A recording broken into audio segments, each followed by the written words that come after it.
Hello বন্ধুরা, আশা করি সবাই অনেক ভালো আছেন। আজকের ভিডিওতে আমরা ভারতের সবচেয়ে ধনী অভিনেত্রী কারা এবং তাদের মোট সম্পত্তির পরিমাণ কত জানবো এই ভিডিওটির মাধ্যমে। একটা অনুরোধ থাকবে ভিডিওটি সম্পূর্ণ দেখার। শাহরুখ খান, আনুমানিক মোট মূল্য ৬৩ কোটি টাকা। কিং খান হিসাবে পরিচিত তার সাম্প্রতিক সাফল্য জায়ান এবং পাঠান উভয়ই বিশ্বব্যাপী ২০০০ কোটি রুপি আয় করেছেন। তার সর্বশেষ চলচ্চিত্র ডানকেও ভালো পারফরমেন্স করেছে। সালমান খান, আনুমানিক নেট মূল্য ২৯০০ কোটি রুপি। তার সাম্প্রতিক মুক্তিপ্রাপ্ত টাইগার ৩ বিশ্বব্যাপী ৪৬৬ কোটি রুপি আয় করেছেন। অক্ষয় কুমার, আনুমানিক নেট মূল্য ২৫০০ কোটি টাকা। যদিও ২০২৩ সালে তার বড় হিট সিনেমার অভাব ছিল, OMG 2 তাকে অতিথি চরিত্রে দেখায় বিশ্বব্যাপী ২২১ কোটি রুপি আয় করেছেন। আমির খান, আনুমানিক নেট মূল্য ১৮৬২ কোটি টাকা। আমির খান, তিনি দঙ্গল এবং পিকে এর মতো হিট ছবি উপহার দিয়েছেন। ২০২৩ সালে সিতারা জমিন পার এর সাথে প্রত্যাবর্তনের লক্ষ্য রাখেন।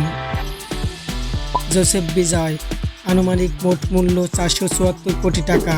দক্ষিণ ভারতের আরেক শীর্ষ অভিনেতা থালাপতি বিজয়ের ক্যারিয়ার ২ দশকেরও বেশি। তার ২০২৩ সালের ছবি বারিশো এবং লিও বিশ্বব্যাপী যথাক্রমে ৩০০ কোটি এবং ৬১২ কোটি রুপি আয় করেছেন।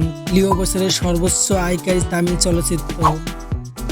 রজনীকান্ত, আনুমানিক মোট মূল্য ৪৩০ কোটি রুপি। রজনীকান্ত দক্ষিণ ভারতের একজন সম্মানিত ব্যক্তিত্ব। তার সাম্প্রতিক হিট জেলার তাকে ১১০ কোটি রুপি আয় করতে দেখা গিয়েছে। আলু অর্জুন, আনুমানিক নেট মূল্য ৩৫০ কোটি রুপি। পুষ্পা দ্য রাইজ এ তার ভূমিকার জন্য সর্বাধিক পরিচিত।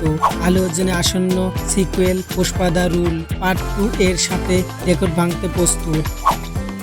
প্রভাস, আনুমানিক নেট মূল্য ২৪১ কোটি টাকা। বাহুবলী সিরিজের মাধ্যমে প্রভাস খ্যাতির শীর্ষে উঠেছেন। অজিত কুমার, আনুমানিক মোট মূল্য ১৯৬ কোটি টাকা।